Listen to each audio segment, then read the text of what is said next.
Dana Moneter Internasional atau IMF mencatat peringkat Indonesia dalam deretan negara dengan ekonomi terbesar dunia mengalami peningkatan dalam rentang 5 tahun terakhir. Berdasarkan catatan IMF, pada Januari 2025, peringkat Indonesia berada di posisi ke-7, meningkat dari 2024 yang berada di posisi ke-8.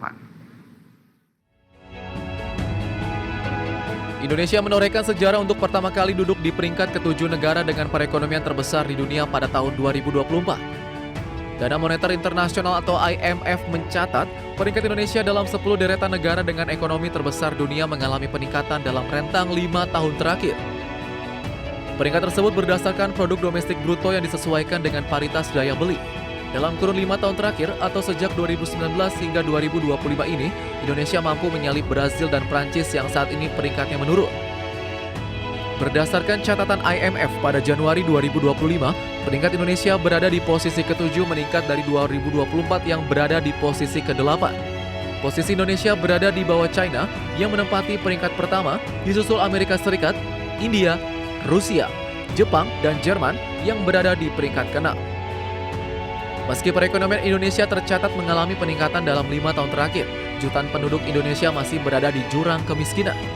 Berdasarkan data Badan Pusat Statistik, jumlah masyarakat miskin Indonesia mencapai 24,06 juta orang atau setara 8,57% dari total populasi per September 2024. Meski demikian, BPS mengklaim persentase kemiskinan Indonesia sebesar 8,57% dari total populasi masyarakat Indonesia ini menjadi pencapaian terendah di Indonesia sejak pertama kalinya angka kemiskinan diumumkan BPS pada tahun 1960. Jakarta, Tim Liputan IDX Channel.